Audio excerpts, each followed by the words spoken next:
Saya mulai kecil ngajinya di abah saya sendiri di kampung, dasar-dasar agama. Kemudian lulus SMP saya dipaksa untuk mondok beberapa kali, mondok pesantren, tajribah gak kerasan soalnya orang untuk beling.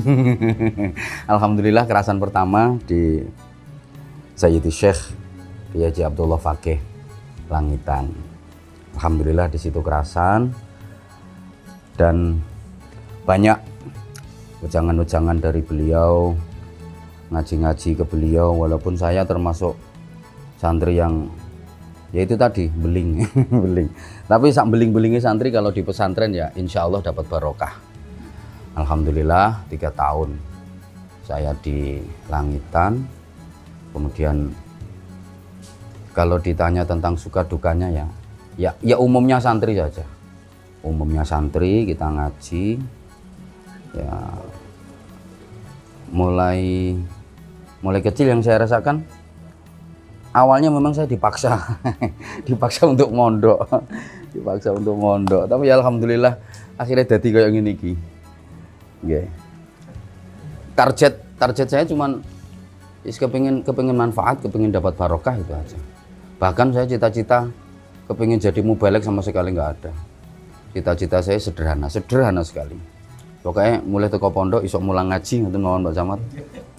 Dari Langitan terus saya ke Bungah, ke asrama pesantren Ta'limul Quranil Azim. Di situ yang lumayan lama, kurang lebih 13 tahun. Dipaksa malih. Pamit ke Romo Yai Abdullah Fakih. Beliau dawuh. Pindah nang ndi? Nang kene ae. Nggih Yai. Kula tetep ten ngene Langitan tapi mangke kilatan kalih siaman. Jadi akhirnya beberapa kali Ramadan saya wajib ngaji di Langitan. Beberapa kali Ramadan saya wajib ngaji di Langitan. Pindah memperdalam Al-Qur'an di Ta'limul Quranil Azim Sampurnan Bunggang Gresik ke Hadratus Syekh Romo Kiai Haji Mas Abdurrahim Bakir. Di situ yang lama. Di situ ya di samping ngaji tarbiyah juga riyadhah. Soalnya di Bungah itu nggone riyadhah, kiainya itu kiai tasawuf. Jadi di situ saya ditempa untuk ngaji soal hati, ngaji tentang kehidupan, sehingga akhirnya terinspirasi dari itu. Saya kalau ceramah itu biasanya realita kehidupan, saya ngenteng-ngenteng sing cilik-cilikin. Saya nggak pernah materinya berat-berat, jero-jero nggak tahu Pak Camat. Soalnya saya nggak bisa. Iso emang cetek-cetek, ringkes-ringkes itu. Di situ mawon, simple. Terus pernah sebentar dolenan ning Mekah, sebentar. Dolenan tok Gus. Nggih.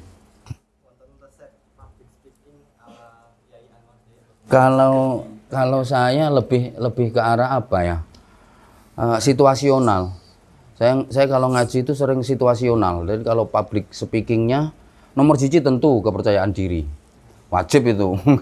Kalau kepercayaan diri itu wajib nomor 1 itu. Yakin. Saya malah lebih sering situasional. Makanya saya kalau ngaji itu biasanya lebih sering komunikasi dengan jamaah. Nah, kelemahan saya itu kalau jaraknya jauh dari jamaah itu mati biasanya aku Gus. Karena apa ya, nggak bisa komunikatif. Enggak. Saya lebih suka kalau nyambung. Saya lebih suka kalau gitu. Saya itu lebih suka membaur. Jadi memang kula niku ditakdirkan untuk di kalangan bawah, menengah ke bawah. Wis nang desa-desa umpamane dasare wong desa.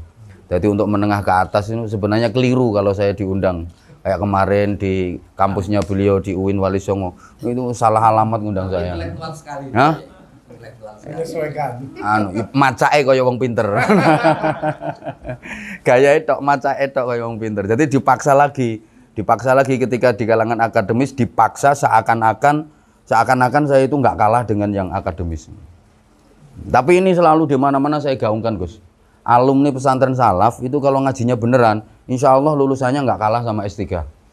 Insya Allah nggak kalah. Orang kita di pesantren itu biasa diajak berpikir tentang nahwu, shorof, usul fikih, qawaid, fasul masail. Ini tarkibnya dadi hal apa tamyiz apa maf'ul mutlak. Makanya kalau santri beneran itu lebih cerdas daripada yang nah, ini apa ya istilahnya no. Apa namanya, Gus? Yo ngelem awake dhewe. Yo enggak cekak minder. Santri itu juga minder. Nah, ya artinya wong negara kita ini dibangun oleh santri. Gitu kan? Sehingga santri itu harus siap jadi apapun dan memang harus anytime already standby kalau bahasa sekarang kan. Bahasanya akademis kan gitu. Nggih.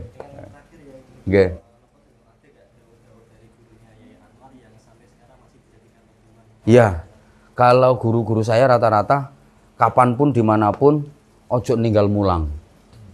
Jadi kapan wae ning ndi wae dadi apa wae ojo ninggal mulang. Itu yang sampai hari ini saya pegang.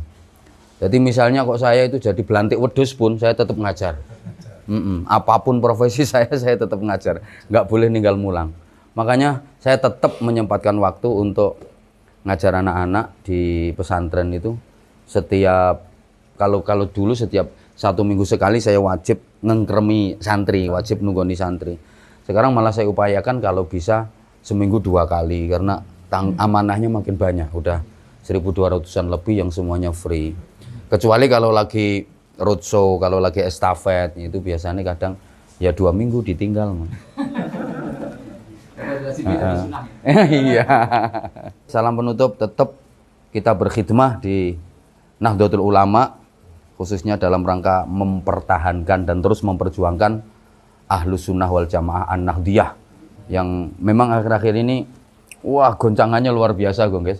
Goncangannya luar biasa dari arah kanan, kiri, depan, belakang. Tapi insya Allah sepanjang masih ada pesantren-pesantren salaf yang mempertahankan tradisi ke-NU-annya yang itu merupakan akar Islam di Indonesia. Insya Allah Ahlus Sunnah wal Jamaah di Indonesia sebagai pilar utama penjaga NKRI insya Allah akan tetap eksis, tetap istiqomah. Ya sekarang jihad medsos ini wajib digalakkan, harus sekarang. Jangan sampai kalah. Nah, kitab-kitab turos itu, kitab karya ulama salaf itu sekarang banyak yang dirubah, banyak yang dipalsu sama mereka. Sehingga kalau kita nggak bisa mengkanter ini, ya kita nanti kalah. Jadi harus ada generasi-generasi kayak jenengan-jenengan ini yang terus ndengke, nginceng, bukan hanya ngimbangi, harus bisa menyaingi, harus bisa unggul, harus bisa unggul. Dan ini alhamdulillah kiai-kiai juga sudah memberikan instruksi ke arah situ.